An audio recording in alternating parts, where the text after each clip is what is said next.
नमस्कार, वंदे मातरम। मैं हूं श्यामगिरी। आप देख रहे हैं हमारा चैनल मुद्दा भारत का। मुद्दा भारत का यानी मुद्दा आपका। मुद्दा है महाराष्ट्र की राजनीति का। जी हाँ, महाराष्ट्र की राजनीति में अभी भी असमंजस बनी हुई है। भले ही अजीत पवार जो है मीडिया के सामने आके कह दिया है कि हम एनसीपी में हैं और रहेंगे, लेकिन उसके पीछे भी कई सवाल है। इसी में हम जानेंगे, इसी पर चर्चा करेंगे हमारे सहयोगी अनिल खत्री जी से कि महाराष्ट्र की राजनीति में असली क्या चल रहा है, पर्दे के पीछे क्या चल रहा है।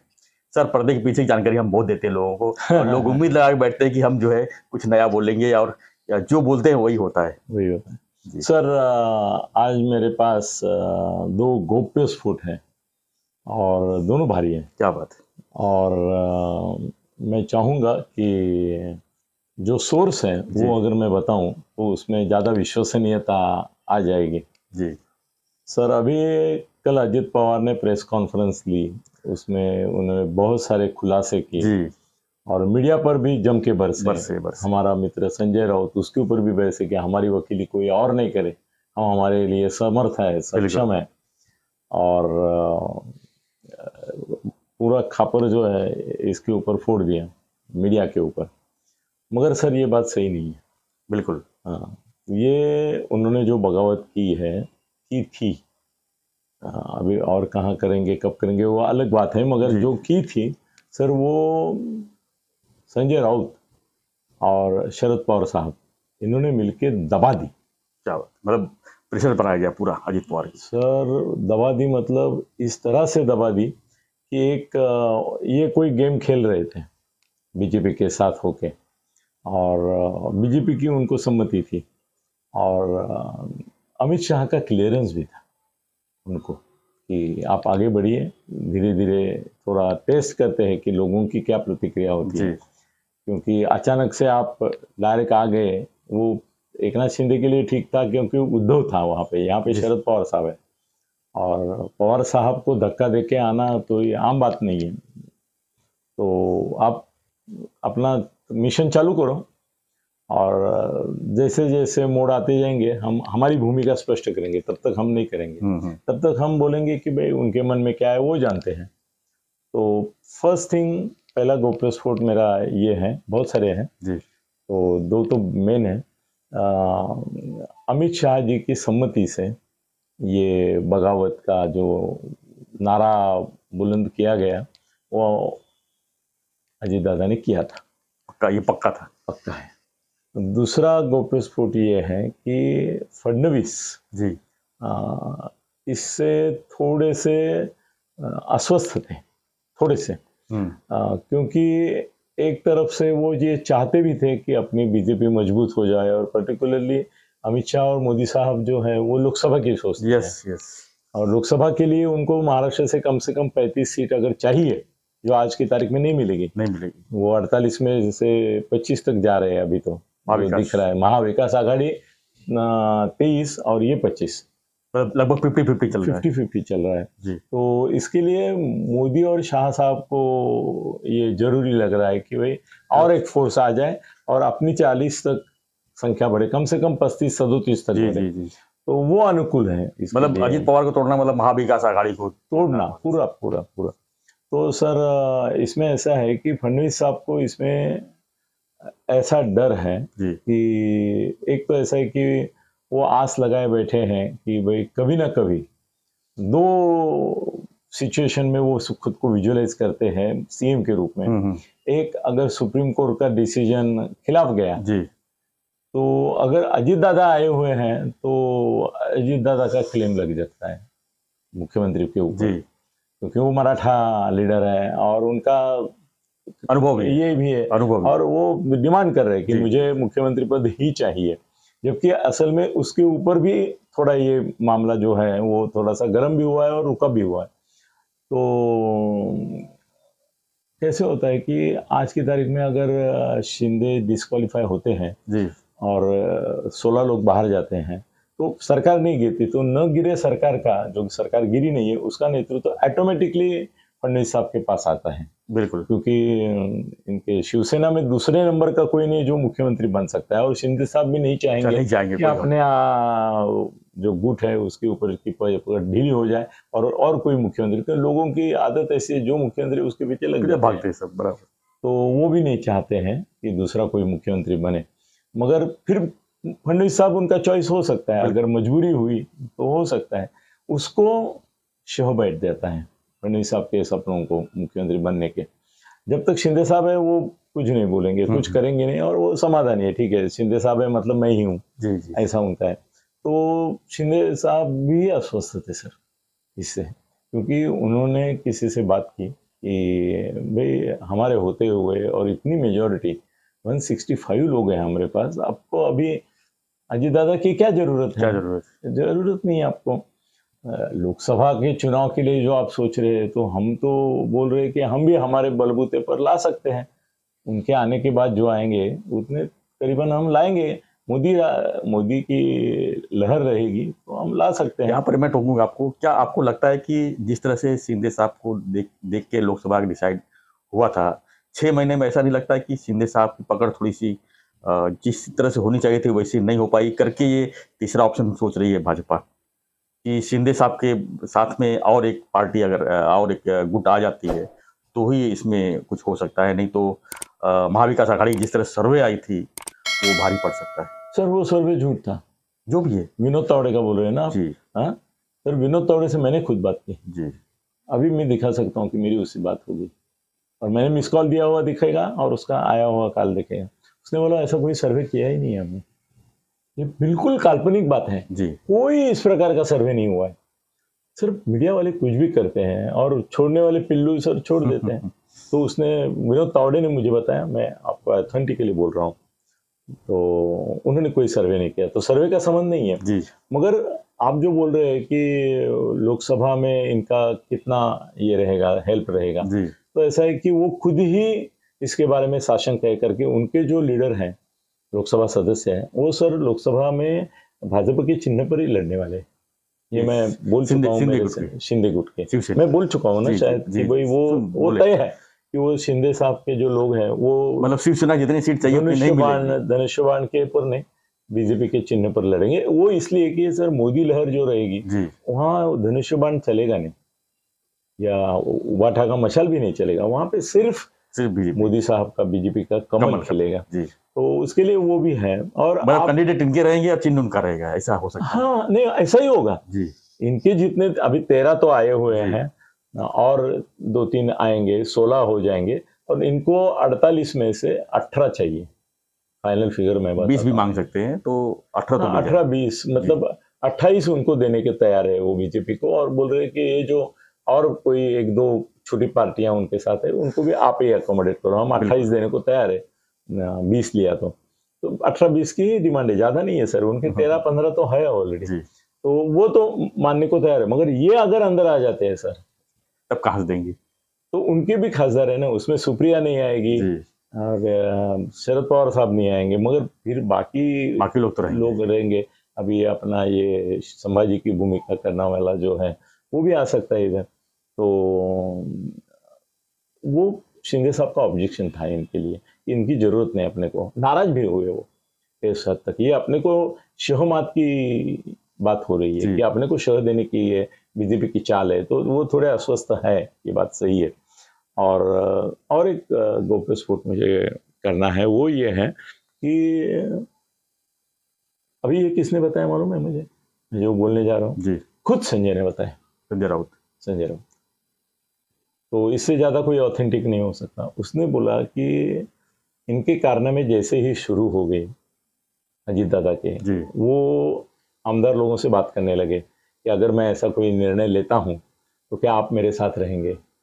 उनकी बात हो रही थी सर लोगों के साथ, पहले उन्होंने अपने अपने लोग जो है उनसे बात की, और इसीलिए वो संख्या जो आई थी ना 23, वो ऐसा कोई लेटर नहीं था उनके पास 23 लोगों का, ये एक थोड़ा कंसेंसस बोलते हैं वैसा था 23 लोगों का, 53 में से भरोसा था। हाँ, मगर 23 से कुछ काम नहीं बनता था, 13 कम पड़ रहे थे, 36 होना चाहिए, 36 या 40 या 33। बाद में मीडिया में 40 से खबर आने लगी। हाँ 40 है, खबर छोड़ने वाले यही लोग रहते हैं, तो यही छोड़ते हैं, तो दूसरों को डिमोरलाइज करके भाई इनकी तो संख्या जुड़ गई, अभी हम नहीं जाएंगे तो सरकार में नहीं जा सकेंगे, सरकारी काम हमारे नहीं होंगे करके वो दबाव तंत्र था। तो जैसी झनक लगी तो पवार साहब और संजय ने मिलके चर्चा करके बाकायदा ये तय किया कि इनका ये जो गेम है उसको ये करते हैं, पूरा उध्वस्त कर देते हैं उसको। तो उन्होंने क्या किया कि संजय ने सर एक सामना में आर्टिकल लिखा और उसमें उसने लिखा कि कुछ हमारे नेताओं के ऊपर राष्ट्रवादी के दबाव आ रहा है, वो दब भी रहे हैं और उसकी वजह से वो ईडी और इसको डर के इसमें जाने की तैयारी कर रहे हैं, ये उसने लिखा। मतलब दबाव के निषेध में लिखते हुए दिखाते हुए उसने इनकी बैंड बजा दी। फिर पवार साहब ने भी एक स्टेटमेंट ऐसा थोडा स्लिपरी स्टेटमेंट दिया की आमचा पक्ष जाणार नाही बीजेपी बरोबर, मगर कुछ लोग अलग सोच सकते हैं। मतलब उन्होंने इशारा किया कि ये सोचने वाले है, नहीं भी हो सकता है। हाँ, नहीं ये सोचने वाले है ऐसे कुछ लोग, वो भी इशारा उन्होंने किया। सर ऐसा हो गया कि इसकी वजह से ये क्लियर हो गया कि देखो मैं जब बोलता हूँ ना तो लोग बोलते कि संजय राउत बोल रहे हैं, बोलता है ऐसा कि भाई आप बोलते हैं संजय राउत, क्योंकि संजय राउत मेरा सोर्स ऑफ इंफॉर्मेशन है, बहुत सारे हैं, मगर एक मेन सोर्स है वो है। और संजय जब बोलता है तो ये लोग नहीं मानते कि उद्धव बोल रहा है, वो बोलते पवार साहब बोल रहे हैं। यस, ये भी है। तो जब उद्धव शांत था, वैसे इतना उसको कोई ये नहीं था, टेंशन नहीं था, अटेंशन भी नहीं था उसका। मगर संजय ने जब दादा के खिलाफ मोर्चा इनडायरेक्टली खोला कि भाई वो दब रहे हैं, ये कर रहे हैं, तो लोगों के समझ में आया राष्ट्रवादी का कि भाई पवार साहब का इसको अनुकूलता नहीं है, पवार साहब नाराज है। और सबने ऐसा, संजय ने मुझे बताया, वो बोला जिन से कांटेक्ट कर रहे थे अजीत दादा, वो सब बोल रहे कि सर हम तैयार है, हम नाराज है, ये आघाड़ी में नहीं रहना हमको, मगर हम पवार साहब को छोड़ के आने के लिए दिक्कत है हमको। आप एक काम करो, आप पवार साहब को कन्विंस करो, ओपनली छुपी कुछ भी करो, मगर पवार साहब को हमको बात करनी चाहिए, पिक्चर में पवार साहब रहना चाहिए। हाँ, नहीं मैं पवार साहब के कहने की वजह से हम आएंगे, इंडिपेंडेंटली नहीं आएंगे, ऐसा उन्होंने भी अजीत दादा को बताया। ये अजीत दादा को अपेक्षित नहीं था कि इतनी पकड़ मेरी है, ऐसा वो समझते थे कि 40 वो जो आंकड़ा है वो 40-45 मेरे पास है 53 में से। वो उनका भ्रम निराश हो गया कि हर एक बोल रहा है कि पवार साहब को बोलेंगे। और बाद में संजय ने वो जो आर्टिकल लिखा उसमें उनकी धज्जियां उड़ा दी इनडायरेक्टली, तो सब समझ गए कि भाई संजय उड़ा रहा है मतलब पवार साहब। पवार साहब और संजय ने मिलके एक सिचुएशन ऐसी क्रिएट की कि उनको जाना मुश्किल हो गया।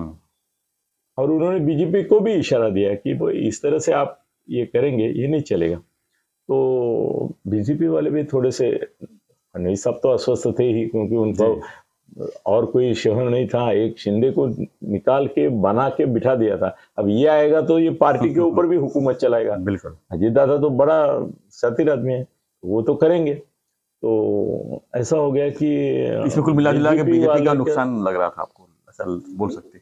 नहीं लग रहा था सर, लोग आते अभी सर 25, 30, 36 लोग अगर आते हैं तो उसका फायदा तो होगा ही बीजेपी को, वो तो है। और बीजेपी वाले घबरा गए सर, जो पुराने लोग हैं, हमारा क्या होगा। हाँ, पुराने लोग घबरा गए, हमारा क्या होगा, नए लोग घबरा गए, भाई ये इतनी संख्या में अगर आ गए 288 में से तो सबकी दोनों की मिलकर 80 तो गए जी, मगर बाकी जो 220 है उसमें भी ये क्लेम करेंगे दोनों जी, ये भी बोलेंगे हमारी जितनी उससे 50% हमको और चाहिए। शिंदे साहब तो बोले हैं ऑलरेडी कि आप ये मत समझो कि मेरे 40 है करके मैं 40 दूंगा या 50 है अपक्ष पकड़ के, मेरे को कम से कम 100 चाहिए, ऐसा बोले। आप 188 ले रहे हैं ना जी, अभी उसमें ये आकर दाखिल हो गए तो गया ना, फिर बीजेपी का जो सपना है कि 100% भाजपा, वो भी टूटता है। बिल्कुल। और राष्ट्रवादी की संस्कृति अलग है। दूसरा एक प्रॉब्लम शिंदे साहब के लिए ऐसा है कि उन्होंने ये बोला था कि भाई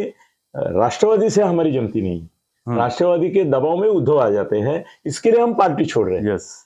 अब ये कैसा चलेगा एकनाथ शिंदे जी को कि भाई आपने पार्टी क्यों छोड़ी राष्ट्रवादी की वजह से, और अभी आपके इसमें महायुति में कौन है, राष्ट्रवादी, और वो भी अजीत दादा की वजह से छोड़ी थी आपने, और की वजह से नहीं थी, साफ की वजह से नहीं छोड़ी थी, अजीत दादा वही आ गए, वही सब उनकी टीम पूरी की पूरी, जो आप बोलते थे कि हम दे रहे थे, दबाव यंत्र यहाँ भी चालू हो जाएगा।